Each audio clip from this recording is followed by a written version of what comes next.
अच्छा शादी, अब देखो शादी में जो लड़के हैं ना बड़ा खुश होता है, जो दूल्हा राजा है शादी के दिन में सबसे ज्यादा वही खुश होता है और इतना साजता है उसके ऐसा लगता है सबके बीच में केवल हम देखे और बहुत खुश होते हैं। तो किसी ने पूछा भाई शादी में सबसे ज्यादा दूल्हा राजा क्यों खुश होता है? पूछा सबसे ज्यादा खुश क्यों होते हैं? बोले सबसे ज्यादा खुश इसलिए उस दिन होते हैं उसका खुशी का अंतिम दिन है। तो जब दिया बुझने का समय आता है ना तो उसकी लो तेज हो जाता है। लेकिन वो लड़की जो है ना खूब रोती है, जब विदाई होती है एकदम गले लग लग करके खूब रोती है। दुल्हनिया बोले क्यों रो रही है? बोले इसलिए रो रही है कि रोने धोने का काम तो अब खत्म हो गया, आगे जाकर के तो रुलाना ही है। बोलो राधे राधे। क्योंकि अपना संसार, अपना घर, अपना पति सब अपना ही तो मिलेगा। इतना दिन तो पराये घर में थी, अब अपने घर में जा रही हूं, इसलिए रोने का दिन खत्म हो गया।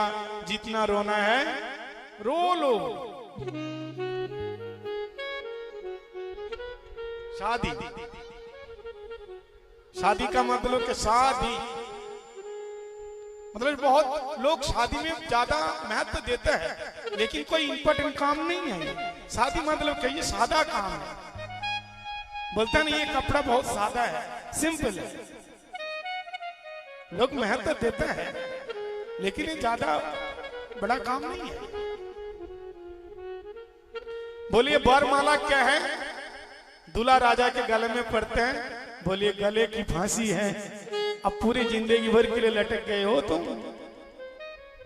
हाँ, और क्या बोलते हैं? 7 फेरे लेते हैं और कहते हैं 7 जन्म तक साथ रहेंगे। बोलो जय श्री राम। 7 जन्म तक। अच्छा एक बात बताइए, 7 जन्म तक साथ में रहने का जो कसम खाते हैं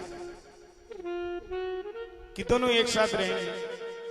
अब यहाँ जितने शादीशुदा बैठे हैं आप लोग बता सकते हैं आपका कौन सा जन्म चल रहा है? 7 में से पहला जन्म, दूसरा जन्म या 7वां पूरा हो गया? बता सकते हो? हम बता देते हैं, सुनिए। यदि पति पत्नी में बहुत प्रेम है, एक दूसरे के बिना रह नहीं सकते, तो समझो पहला जन्म शुरू हुआ।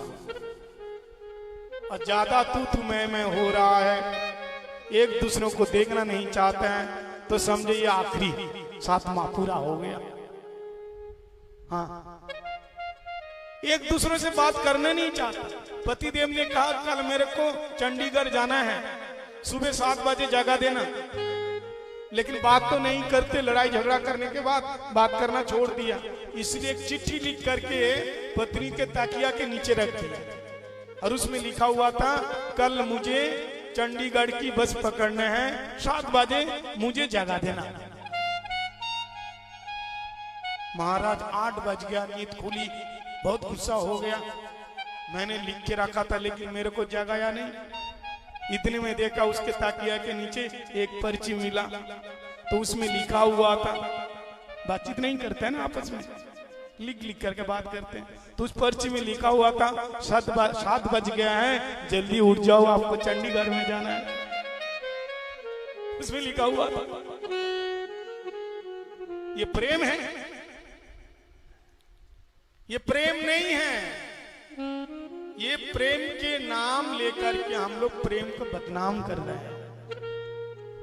प्रेम तो शिव और पार्वती के बीच में, इसको असली प्रेम बोलते हैं। नारद जी ने भगवान को श्राप दे दिया, भगवान स्वीकार कर लिया। तो ये 4 कारण राम जी के अवतार के 4 कारण है। और रावण कौन बना? तो ये रामचरितमानस में लिखा हुआ है, ये एक भानु प्रताप नाम का राजा था, प्रताप भानु। उसके एक छोटा भाई था, नाम था अरिमर्दन, और उसका एक मंत्री था, उसका एक मंत्री था जो बड़ा सुशील और शांत स्वभाव के थे, राजा को बहुत प्यार करते थे, भगवान को बहुत भक्ति करते थे। अब महाराज एक दिन क्या हुआ, वो जो मंत्री था, मंत्री का नाम धर्मरुचि। एक दिन क्या हुआ, प्रताप भानु राजा जंगल में गए, और उस दिन मंत्री साथ में नहीं गए थे, इसलिए रास्ता भटक गए।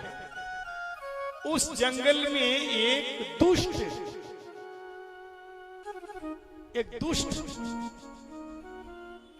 आदमी जो पहले राजा हुआ करता था, प्रताप भानु राजा उसको हरा दिया था, राजपाट सब छीन लिया था, इसलिए वो जंगल में संत के भेष में रह रहा था। और जैसे आज प्रताप भानु राजा आया, वो पहचान लिया। प्रताप भानु राजा से जब प्रताप भानु राजा उसको प्रणाम किया, तो राजा को उसने आशीर्वाद दिया, प्रसन्न रहो, और कहा महाराज मैं आपको पूरा भविष्य बता सकता हूं, आपका नाम है प्रताप भानु राजा, आपका भाई अरिमर्दन, और आप बड़े बलवान हो।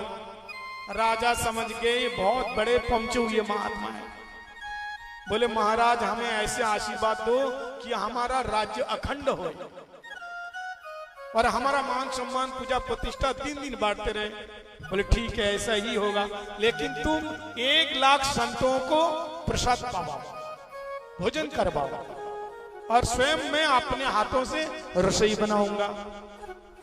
वही दुष्ट जो संत बना हुआ था राजा, वो रसोई बनाने के लिए आया और ब्राह्मणों के भोजन में मांस मिला दिया।